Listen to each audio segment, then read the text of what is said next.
Hello friends, मैं हूं दीपक। आज मैं आपको बताऊंगा कि एग्जाम की तैयारी किस तरीके से की जाती है। एग्जाम जब हम तैयारी करना स्टार्ट करते हैं तो हमें किस तरीके से पढ़ाई करना है ताकि हम कम से कम समय में अपने पूरे सिलेबस को बहुत अच्छे से और क्वालिटी लेवल का तैयारी कर सकें, जिससे हम जो पढ़ रहे हैं उसी से पूरा आपके क्वेश्चंस आ जाए। ठीक है, आई मीन जो आप पढ़ रहे हैं वही आपके सब एग्जाम में काम आए। इस तरीके से जो हमारी क्वालिटी लेवल की जो स्टडी होती है उस चीज के लिए एक प्रोसेस होता है जो कि हमें फॉलो करना होता है।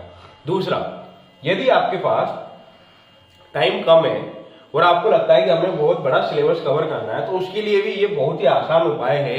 इससे आप क्या है, कम से कम समय में अपने पूरे सिलेबस को कवर कर सकते हैं। देखिए, सबसे पहले आप क्या करें, जो भी आपका सिलेबस है आप उसे पूरे सिलेबस को अच्छे से एनालिसिस करें। इसके बाद में क्या करें, आप एक टॉपिक पिकअप करें। उस टॉपिक को पिकअप करने के बाद में उस टॉपिक के जो प्रीवियस ईयर के जो क्वेश्चंस हैं, उस टॉपिक के जो प्रीवियस ईयर के जो आपके क्वेश्चंस हैं उनको आप एज ए बुक, जैसे आप नॉर्मली आप जो बुक पढ़ते हैं या आप जो नॉवल वगैरह जो पढ़ते हैं उस तरीके से आप क्या करें, प्रीवियस ईयर के क्वेश्चंस को पढ़ें। एक बार पढ़ लिया, दूसरी बार आप फिर पढ़ें। उन क्वेश्चंस को पढ़ते समय ये ध्यान रखें कि इन क्वेश्चंस में क्या क्या पूछा गया है। यदि आपका न्यूमेरिकल क्वेश्चंस है तो न्यूमेरिकल क्वेश्चंस के अंदर उन्होंने क्या क्या दिया है, क्या क्या पूछा गया है, आई मीन गिवन दैट क्या क्या है, कौन कौन सी वैल्यूज उन्होंने दी हुई है, कौन कौन सी चीजों के बारे में उन्होंने आपसे पूछा है। इन चीजों के बारे में आप थोड़ा सा उसमें ध्यान दें। I mean previous year questions को आप ध्यान से पढ़ें। अभी आपने नोट्स वगैरह कुछ नहीं पढ़े, अभी आप सिर्फ प्रीवियस ईयर पे ध्यान दें। ठीक है, आपने प्रीवियस ईयर के क्वेश्चन पढ़ लिए उस टॉपिक के, उसके बाद में क्या करें, आप अपने नोट्स पे आए। अब अपने नोट्स को अच्छे से वेल प्रिपेयर करें, यही सबसे ज्यादा इंपॉर्टेंट रहता है। ठीक है, जब आप नोट्स पढ़ रहे होते हैं तो साथ ही साथ आप क्या करें, अपने शॉर्ट नोट्स को भी प्रिपेयर करें। साथ ही साथ अपने शॉर्ट नोट्स को भी प्रिपेयर करें। मान के चलिए जो आपके जो नोट्स हैं वो 500 पेजेस के हैं। कितने के? 500 पेजेस के। ठीक है, तो उसके बाद में क्या करें, आप बनाए शॉर्ट नोट्स। आप शॉर्ट नोट्स बनाए और वो जो शॉर्ट नोट्स है वो आपके 100 से कम पेजेस में होना चाहिए। जो आपके शॉर्ट नोट्स है वो आपका कम से कम पेजेस में होना चाहिए, आई मीन 100 से कम पेजेस में लगे। यदि आपके पास समय है तो आप क्या करें, माइक्रो नोट्स जरूर बनाएं। क्यों? ये एग्जाम के आपके एक दिन पहले, 2 दिन पहले काम आता है। क्यों? बिकॉज ये जो माइक्रो नोट्स होता है ये आपके 10 से 20 पेजेस के अंदर होता है। केवल 20 से 30 ही नहीं, 30 तो ये कभी कभी खिंच जाता है। यदि आपको लग रहा है, यदि आप कर सकते हैं तो आप इसे 10 से 20 पेजेस के अंदर भी आप इसको कर सकते हैं। 10 से 20 पेज के अंदर आप एक माइक्रो नोट्स बनाएं। यदि इससे भी ज्यादा संभव है, कुछ स्टूडेंट करते हैं, वो लोग क्या करते हैं, नैनो नोट्स और बना लेते हैं। मीन्स 1 या 2 पेज में पूरी मेन चीजों को लिख देते हैं वो लोग। वो बहुत ही अच्छी बात होती है। ये किस चीज के लिए? ये एग्जाम के दिन के लिए। यदि आपको थोड़ा समय मिल जाता है, जैसे 12 बजे आपका एग्जाम है, तो थोड़ा सा आप 1-2 पेज को ही आप देख लो। कोई नई चीज नहीं पढ़नी होती। ये जो हमारी जो मेहनत होती है, जो हम लोग ये शॉर्ट नोट्स बनाते हैं, केवल वही दिन पढ़ा जाता है। एग्जाम के 1-2 दिन के अंदर यही चीजें पढ़ी जाती है। पूरा नोट्स हम नहीं देख सकते, प्रीवियस ईयर क्वेश्चन हम लोग नहीं दे सकते, केवल हम लोग इनको देख सकते हैं। वो है शॉर्ट नोट्स, माइक्रो नोट्स या नैनो नोट्स हम उसे कहते हैं, जो कि आपके 2 से 3 पेजेस में होते हैं। इसे नैनो नोट्स कहते हैं। ये आपके 1 से लेके 2 या 3 पेजेस में आपके हो सकते हैं। ठीक है, नॉर्मली 1 पेजेस का ही रहता है आपका। चलिए, ये चीजें हो गई। इसके बाद में आप प्रीवियस ईयर क्वेश्चंस को आप इजीली कर सकते हैं, कोई प्रॉब्लम नहीं है। एक बार आपने नोट्स पढ़ लिए, आप प्रीवियस ईयर क्वेश्चंस को आप लगा सकते हैं। ये बहुत ज्यादा इंपॉर्टेंट है। चलिए, इसके बाद में क्या करना है, आपको बहुत ज्यादा इंपॉर्टेंट मैं आपको बता रहा हूं, ऑनलाइन टेस्ट सीरीज ये आपको ज्वाइन करना है।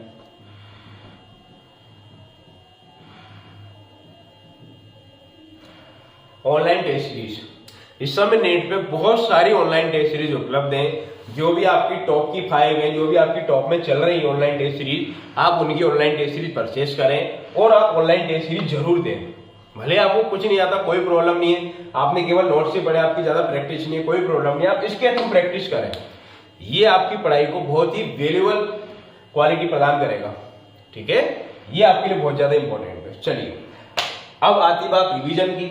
रिवीजन करने का सबसे बेस्ट तरीका क्या होता है? पहले आप नैनो नोट्स को पढ़ें, ये अगर नहीं है तो आप माइक्रो नोट्स को पढ़ें, शॉर्ट नोट्स को पढ़ें। शॉर्ट नोट्स पढ़ते पढ़ते आपके माइंड में सब चीजें इक्वल हो जाएंगी कि भैया नोट्स में क्या क्या, यदि समय है तो आप नोट्स को भी पढ़ सकते हैं। अच्छा, एक और चीज, कुछ स्टूडेंटों का ये कहना है कि हम लोग सिलेबस को रीड करने में हम डायरेक्ट प्रीवियस ईयर क्वेश्चंस को क्यों रीड करें। वो इसीलिए रीड करें, यदि आपने प्रीवियस ईयर के क्वेश्चंस को यदि आपने एक बार थोड़ा थोड़ा पढ़ लिया है एज ए नॉवल, उससे क्या बेनिफिट होगा, जब आप नोट्स को रीड करेंगे, जैसे कोई भी क्वेश्चन अगर आपका आता है तो आपके माइंड में ये रिकॉल हो जाएगा, हाँ इस टॉपिक से वो क्वेश्चन आया था। उससे क्या होगा कि आपका जो फोकस होगा उस टॉपिक के प्रति वो आपको बढ़ जाएगा। फोकस कहां पे, जो इंपॉर्टेंट जो टॉपिक है आपके, इंपॉर्टेंट टॉपिक का आपको एक आइडिया लग जाए कि हाँ ये आपके इंपॉर्टेंट टॉपिक है, ये आपके इंपॉर्टेंट टॉपिक है, ये हमें जरूर पढ़ना है। तो मेन जो स्टार वाली जो चीजें हैं ये आपको बहुत अच्छे से आइडिया लग जाएंगे यदि आपने प्रीवियस ईयर क्वेश्चंस को यदि पढ़ लिया है। मान लीजिए चलिए आपका समय नहीं रहा और आप प्रीवियस ईयर क्वेश्चन को नहीं लगा पाए, लेकिन आपने केवल ऊपर से पढ़ लिया, तो नोट्स पढ़ते टाइम कम से कम ये तो आपको ध्यान रहेगा कि हाँ इस जगह से क्वेश्चन आया था, लेकिन क्या पता क्या आया, लेकिन ये तो पता था हाँ यार यहां से क्वेश्चन आया था। तो आप क्या करेंगे, उस टॉपिक को थोड़ा अच्छे से रीड करेंगे, हाँ या ना। तो ये चीजें हैं आपकी, इसलिए पहले प्रीवियस ईयर के क्वेश्चंस को पढ़ें, फिर नोट्स को पढ़ें, नोट्स पढ़ते पढ़ते शॉर्ट नोट्स बनाएं, समय है तो माइक्रो नोट्स बनाएं, और समय अगर मिल सकता है तो नैनो नोट्स भी जरूर बनाएं, और ऑनलाइन टेस्ट सीरीज को आप जरूर दें। यदि आप इस तरीके से प्रोसीजर को यदि आप फॉलो कर लेते हैं, तो मैं आपको गारंटी देता हूं ऐसा कोई एग्जाम नहीं है जिससे आप क्वालिफाई नहीं कर सकते हैं। ठीक है, 100% गारंटेड आप इस एग्जाम को क्वालिफाई कर सकते हैं। और सबसे पहली बात, मैं आप लोगों को धन्यवाद कहना चाहता हूं, आपने मेरी पहली वीडियो को बहुत ही अच्छा रिस्पॉन्स दिया। मुझे 700 के ऊपर मुझे व्यूज मिले थे उस पर, जिसमें मुझे बहुत खुशी हुई। अब आपके लिए मैं एक और चीज करना चाहता हूं, मैं टेलीग्राम चैनल बहुत जल्दी बनाऊंगा, जिसका लिंक मैं आप लोगों को भेज दूंगा। आप क्या करें, उस पर जो भी आपको प्रॉब्लम आती है, जैसे अभी एमपी टेट का एग्जाम है 1 मार्च को, फिर एमपी सेट का एग्जाम होगा, तो उसमें जो जिन टॉपिक में आपको प्रॉब्लम आती है, आपको लगता है कि यार मुझे बीएससी वाले इन टॉपिक में प्रॉब्लम आती है, बिकॉज जो एमपी टेट के जो स्टूडेंट हैं उन्हें ज्यादातर प्रॉब्लम बीएससी के टॉपिक में आती है, तो आप मुझे उस टॉपिक का नाम बताइए, मैं आपके लिए उन टॉपिक पे ही वीडियो आपके लिए ले आऊंगा। ठीक है, और मुझे आप कमेंट करें कि हाँ मुझे इन टॉपिक में प्रॉब्लम आ रही है, तो मैं उन टॉपिक के लिए आपको वीडियो प्रिपेयर करूंगा। ठीक है, दूसरा, यदि आपको वीडियो मेरी अगर अच्छी लगी तो आप मुझे लाइक और सब्सक्राइब जरूर करें। ठीक है, और जो भी आपको कहीं भी आपको डाउट है, आप बेकार तो मुझे कमेंट करें, मेरे टेलीग्राम चैनल पर आए, वहां पे आप मुझे कमेंट करें, मैं आपके लिए उस चीज को सॉल्व करने के लिए एक और नई वीडियो बनाऊंगा। जितना हो सके मैं आपके लिए मेहनत करूंगा, बस आप मुझे रेस्पॉन्स देते रहिएगा। मैं इसी तरीके से, और मेरी जो टीम है वो इसी तरीके से आपके लिए मेहनत करेगी। आपका बहुत बहुत धन्यवाद।